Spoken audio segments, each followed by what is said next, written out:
Happy 421, everybody. Hope you had a great celebration yesterday. Big shout out to Lizzie, Jeff, the homegirl coming through last night. Got to hang out at Zen and Kush 7 with Jasmine and bring a little non-cannabis aspects into the game as well. So I hope everybody enjoyed your time as much as I did. So my story comes out of Chicago this week, and it's all about NBA players and their investments into or potential investments into the cannabis industry. And my question is, could last week's announcement by the National Basketball Association, now allowing their stars to openly invest in legal cannabis businesses, be the lifeline that Black operators have been waiting for? Cresco Labs board member Michelle Roberts seems to think so.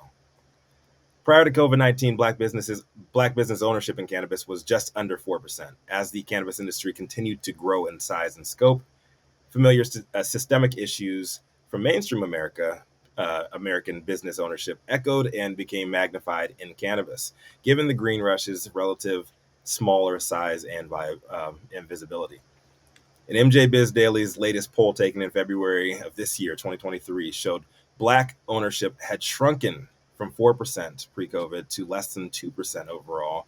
And as far as legal retail reporting was concerned, fewer than 20 of the nation's 10,000 some odd medical and adult use dispensaries responding to their survey identified as majority Black owned. I'm not sure how much of that I personally believe on the numbers there, but I guess the key word there is majority owned, but I'll continue. Black companies have a much tougher time raising capital in America compared to peers identifying as non-Black racially. One of the biggest reasons is the lack of Black accredited investor pools with resources on hand to contribute.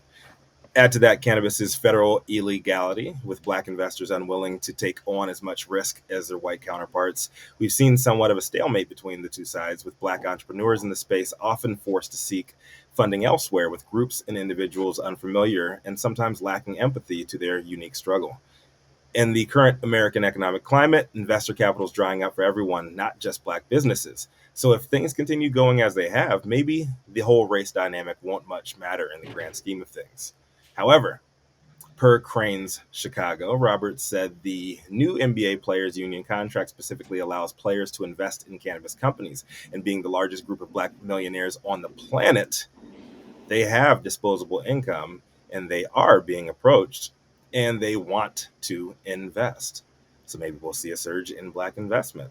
Roberts' resume may or may not add a little credibility to her claims, depending on how you view it. But for what it's worth, she was executive director of the NBAPA, the National Basketball Players Association, for 8 years, and says she always encouraged players to become investors in companies as a way to prepare financially for life after their playing days are over. She then went on to promote passage of Safe Banking, the Safe Banking Act, which would open up banking and potential investment, a move Roberts predicts would be the biggest catalyst for diversifying ownership. Interesting take indeed, but with legal cannabis's razor-thin profit margins and unpredictability when it comes to laws passing and failing from state to state, municipality to municipality, dictating how, what, when, and where you can operate each aspect of your business, making it tough to scale. My question here is, where we are currently in time, are plant-touching cannabis businesses the type of investment a wealthy individual would deem to be, quote-unquote, a smart investment? Or will we just see another wave of young, rich Black pro athletes going broke after being lured into yet another bad business idea?